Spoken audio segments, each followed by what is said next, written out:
I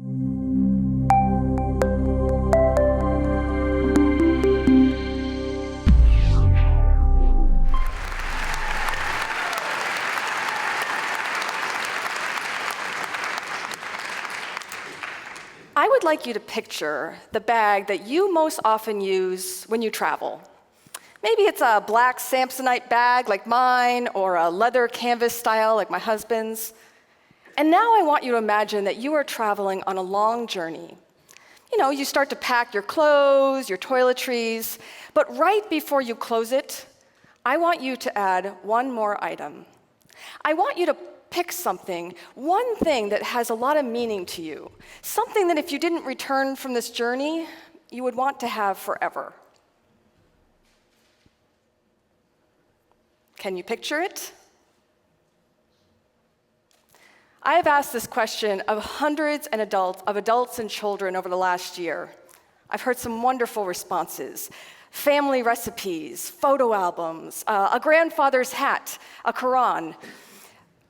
A student in Lowell, Massachusetts, he told me that he would pack purple Jolly Ranchers. He said they were his favorite, and he was afraid they might not be in another country. Whereas another young man in Abington, he told me he had the item in the room. He ran to his bag and he pulls out this gigantic green Brazilian flag, just as big as him. But as he walks towards me, I notice that there's all this writing on it, and I ask him what it is, and he says, "Oh, I had all my friends sign it before I moved to the United States." Throughout history, we have been fascinated by the things that people carry to the United States. But as we know, the value it's not in the silk or the paper, it's in the story behind the item. In fact, the most important thing that we pack in our suitcases when we travel are the stories of who we are and the experiences we've had and how we view the world. And right now, those stories, they are more important than ever. For the last 20 years, I have had the privilege of working at the intersection of immigrant integration, trying with others to figure out the equation about how do we build relationships between US and foreign-born residents.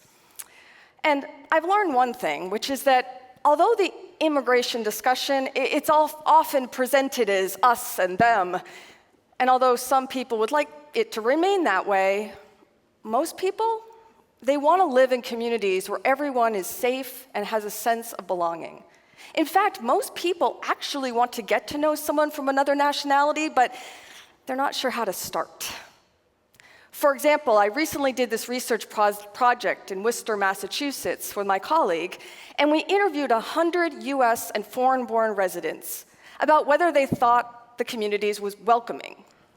Overwhelmingly, people said yes.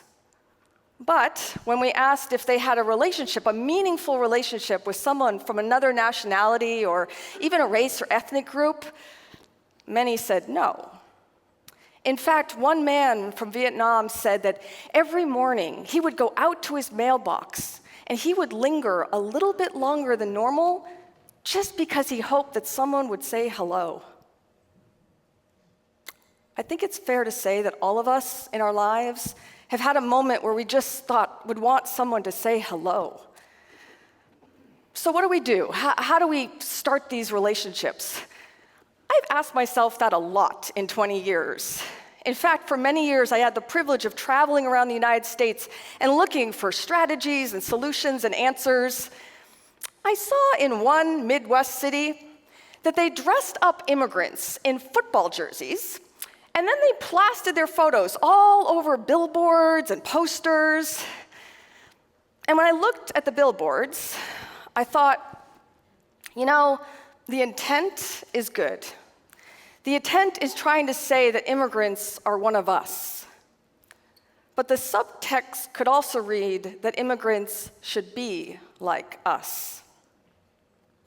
Whereas in St. Paul, I got to see this amazing community center in this very diverse neighborhood.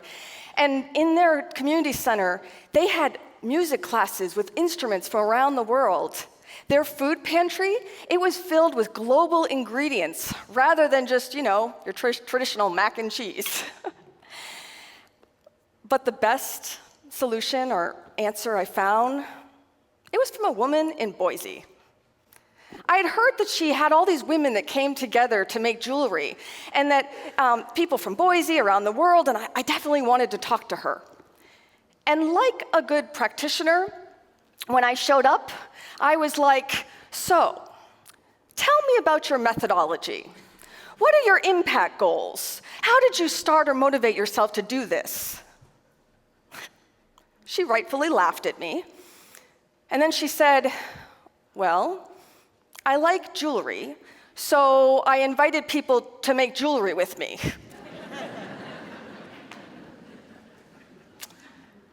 I love storytelling. I always have. I think it is the fastest way to connect with your neighbor. By telling stories, we share about our experiences and our values. We entertain each other. We build empathy and understanding. That's why in 2017, I approached my boss at the International Institute of New England, and I said I had an idea. I wanted to start a program called Suitcase Stories.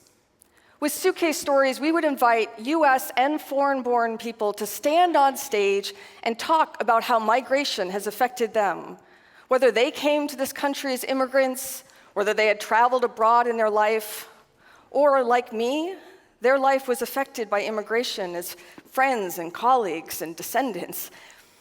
Now, the International Institute of New England, we are a nonprofit organization who has been welcoming and assisting immigrants and refugees for over 100 years. We provide refugee resettlement, English language classes, employment, legal services. In other words, we are not a performing arts organization. But we thought it was important and we should try. Now, in 2017, launching this program, I was a little anxious. You see, with the political climate and the negative rhetoric aimed at immigrants, I didn't know if people would even want to stand on stage in front of hundreds of people and talk about their personal lives. But it turns out people do want to talk.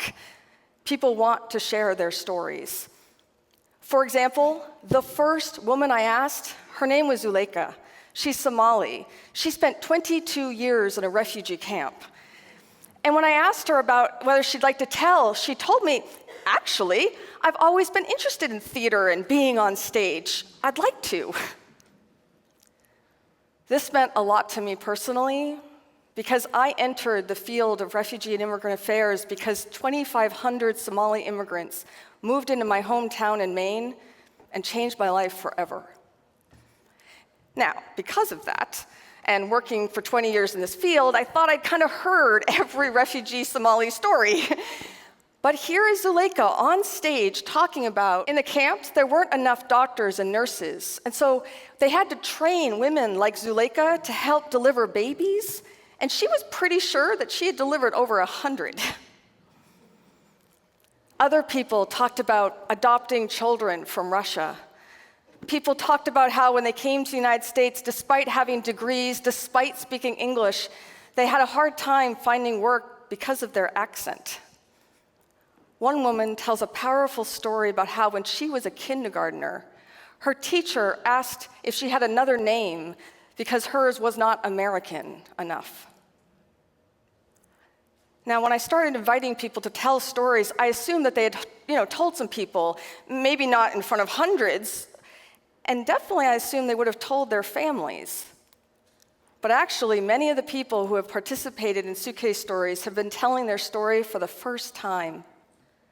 I will never forget looking across the aisle and watching two teenagers listen to their mom with such love and such compassion as she talked about escaping Vietnam and how she was rescued by an ocean liner when their boat broke down in the middle of sea. Now, when we started this program, we envisioned it being adults telling stories to adults. I hadn't even thought about children until I met Eve. It was a Saturday morning in Lexington, and I was preparing for this new program we had started called Suitcase Stories Unpacked.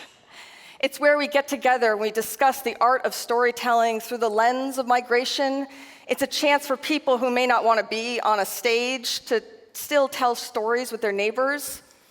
And the librarian and I it was free, and the librarian and I thought that it would attract adults.